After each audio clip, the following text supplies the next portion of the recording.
Welcome to the Milsurp Mike channel. I'm presenting a couple rifles I obtained from Classic Firearms last year, of which I showed off one, the Schmidt-Rubin Model 1911 rifle with matching serial number bayonet, and the carbine version commonly called a K11. These are well-made upgrades to the original Schmidt-Rubin rifle. Switzerland has had a policy of armed neutrality since the early 1500s. Prior to that, Switzerland was a loose confederation of 8 cantons that were nominally part of the Holy Roman Empire, but autonomous.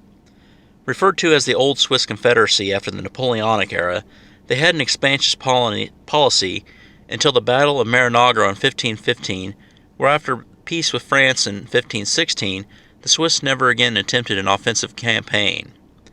The Treaty of Westphalia in 1648 further cemented Switzerland's external neutrality, although there were battles among the various cantons. After invasions and crossing of Swiss territory during the Napoleonic Wars, the Treaty of Paris in 1815 guaranteed Swiss neutrality. Although neutral, the Swiss aren't to be messed with as they are a very armed neutrality. Thanks to their mandatory conscription of all males 18 and older, basically keeping the whole male population in armed reserve, as well as a mountainous terrain, these are major deterrents to anyone considering invasion. Mobilizations under Herzog in 1871 during the Franco-Prussian War, Willy during the First World War, and Geisen during the Second World War, as well as the National Redoubt, deterred Bismarck, the Kaiser, and Adolf Hitler. Up until recently, those on reserve were allowed to keep their rifles in their home with enough ammunition to get up to their call-up place. This is why many Swiss rifles will have a name tag under the butt plate with the name and address of the person who had the rifle. Unfortunately, none of my 3 rifles had these name tags. For all 3 of the call-ups, the Swiss are armed with some of the best rifles in Europe, starting with the Vetterli, which is one of the first military repeaters adopted. Starting in the 1880s, Edward Rubin started testing small-caliber copper-jacketed bullets which could withstand high velocities. This was combined with Rudolf Schmidt's straight-pull bolt action. In my 1886 Lebel video, I mentioned Rubin's copper-jacketed bullet in the development of the 8mm Lebel round.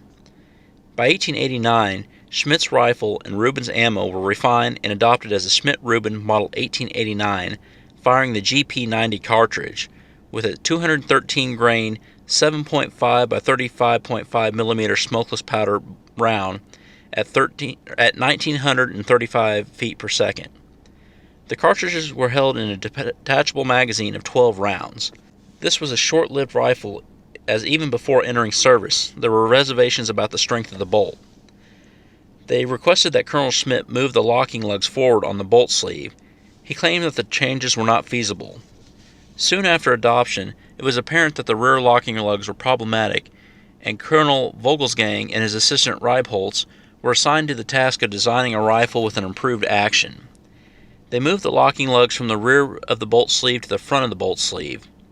Although a very simple upgrade, it did require a small redesign of the rifle, and on July 31, 1896, the model 1889/96 was approved for service. The new bolt was much stronger, which allowed for improvements in ammo as ammo developed in other nations quickly surpassed the original GP90 ammo. Eventually, the 7.5 by 55 Swiss or GP11 ammo was developed, which fired a 175-grain bullet at 2,640 feet per second.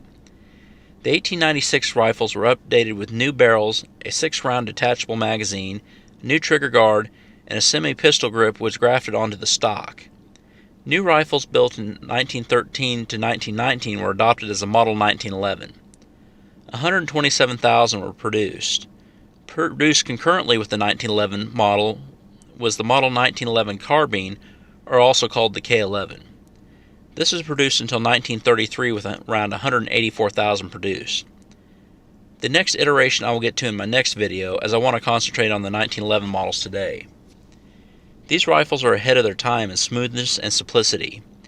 Easy to strip with no small parts to lose, these are excellent rifles for someone who is not only expected to fight with it, but for the reserves who kept these rifles at home. And these rifles were not only used for just military purposes. They were often used by those who entered shooting competitions, as the Schmidt-Rubin rifles coupled with the GP11 ammo is one of the most accurate military combinations ever made, and they better have been. The cost per K11 carbine to produce in 1932 was 169 Swiss francs, or the equivalent to $1,850 in 2015. When I took these rifles out shooting, I did not expect the smoothness of the straight pull bolt, but the long rifle and the K11 were very smooth. I also wanted to try shooting the rifle with its matching bayonet just to see if it was more accurate. The weight of the long bayonet on an already long rifle made it front heavy, and I would end up shooting low. From this experience, I believe the rifle was zeroed without the bayonet. While the rifle is slightly more accurate, and it is the reason that shooting clubs in Switzerland pushed for keeping a rifle when the carbine was updated, something I'll get to in the K11 video, I think I would definitely want to have the carbine if I were to march on a mountainous terrain, or long distances period. Since the Swiss were neutral during the Great War, not many of these rifles saw action, but in the vein of seeing arsenals, would you take it to war, the answer would be a resounding yes for both, but especially for the carbine. The possible fighting in the mountains would have been a different animal than the trenches on the Western Front, so this might not have faced the harsh conditions of the trenches, and seeing many of these rifles in pristine condition makes it difficult to picture them in the trenches. Still, the only real weakness is the one thing I forgot to bring with me on my shooting outing, and that was the chargers.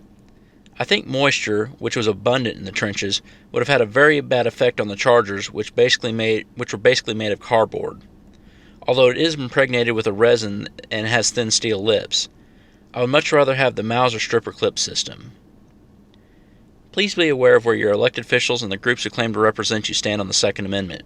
Please join the GOA and your state's rights organizations. If you like what you see, please comment, like, and subscribe, and share this video if you found it informative, as many of these videos are immediately demonetized and throttled by YouTube. Also, please check out my Facebook, Twitter, Instagram, and who I support on Patreon. Thank you for watching, and as always, have a great day.